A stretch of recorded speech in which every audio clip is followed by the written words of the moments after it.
Namaku Rania. Jika kamu bertanya kenapa aku masih bertahan, jawabannya selalu sama. Demi anak. Aku pernah mencintai suamiku, Arman, dengan sepenuh hati. Di awal pernikahan, ia bukan lelaki yang sempurna, tapi ia cukup membuatku percaya bahwa hidupku aman bersamanya. Ketika anak pertama kami lahir, aku merasa hidupku lengkap. Tandisan kecil itu membuatku rela menahan apapun. Namun perlahan, rumah yang dulu hangat mulai berubah. Arman semakin jarang pulang tepat waktu. Nada bicaranya semakin keras. Tatapannya semakin dingin. Awalnya hanya perbedaan pendapat kecil, lalu berubah menjadi bentakan. Kemudian menjadi diam yang menyakitkan. Aku ingin pergi. Aku ingin menyerah.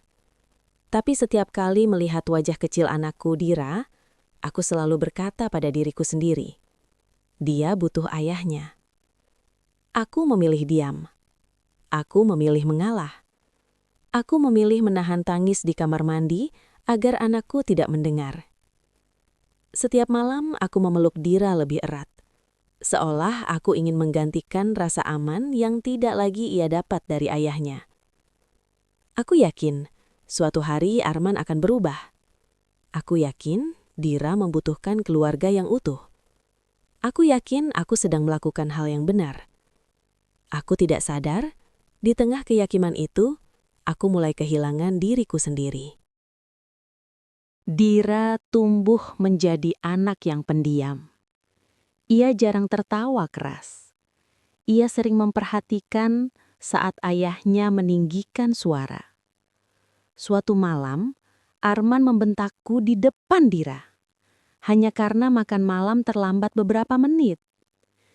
Aku melihat mata kecil itu membesar, takut, bingung. Aku ingin memeluknya, tapi aku juga ingin menjaga harga diri suamiku. Aku memilih diam. Malam itu, Dira tidur lebih cepat dari biasanya. Ia tidak meminta dongeng. Ia hanya memelukku erat. "Ibu tidak apa-apa," tanyanya pelan. Aku tersenyum. "Ibu kuat?" Padahal dalam hati, aku tidak kuat. Hari demi hari berlalu. Bentakan menjadi hal biasa. Suasana rumah menjadi tegang. Tawa semakin jarang terdengar. Aku tetap bertahan, karena aku tidak ingin Dira kehilangan ayah. Karena aku takut ia tumbuh tanpa sosok laki-laki di rumah. Aku berkata pada diriku, lebih baik aku yang sakit. Asal anakku tetap punya keluarga lengkap. Tapi aku lupa satu hal. Anak-anak tidak hanya melihat, mereka merasakan. Suatu sore, aku mendengar Dira berbicara sendiri di kamarnya. "Ayah, jangan marah lagi. Ibu, jangan nangis lagi." Hatiku seperti diremas. Aku masuk pelan dan memeluknya. Ia tidak menangis. Ia hanya terlihat lelah. "Ibu, kenapa ayah selalu marah?" Aku tidak tahu harus menjawab apa. Aku tidak ingin merusak citra ayahnya. Aku tidak ingin ia membenci ayahnya. Aku hanya berkata, "Ayah sedang capek." Dira mengangguk. Tapi aku tahu ia tidak benar-benar mengerti. Beberapa minggu kemudian, pertengkaran kembali terjadi. Lebih keras, lebih menyakitkan. Dan untuk pertama kalinya, Dira berdiri di antara kami. Dengan suara kecil yang bergetar, ia berkata, "Ibu, kita pergi saja." Aku membeku. Aku selama ini bertahan demi dia. Dan sekarang, dia yang memintaku pergi. "Ibu tidak bahagia," lanjutnya. "Aku takut setiap hari." Saat itu, dunia terasa runtuh. Selama ini aku berpikir aku sedang melindunginya. Ternyata aku justru membuatnya hidup dalam ketakutan. Malam itu aku tidak bisa tidur. Aku duduk di samping tempat tidur Dira, melihat wajahnya yang polos. Aku menyadari satu hal yang menyakitkan. Anak tidak butuh rumah yang utuh. Anak butuh rumah yang aman. Aku menangis dalam diam, bukan karena Arman, tapi karena kesalahan penilaianku sendiri.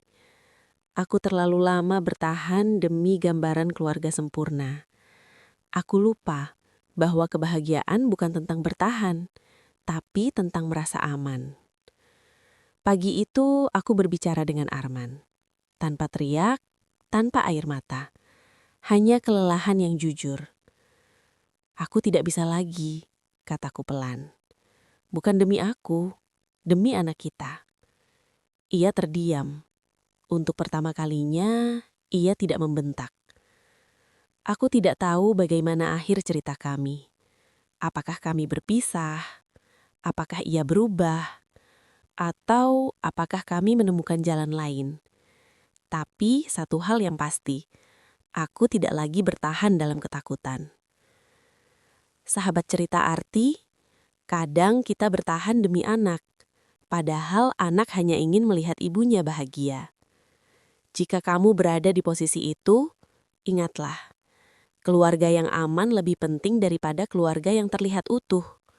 Dan kadang, yang paling berani bukan yang bertahan, tapi yang memilih pergi demi kebaikan bersama. Ambil ceritanya, temukan artinya.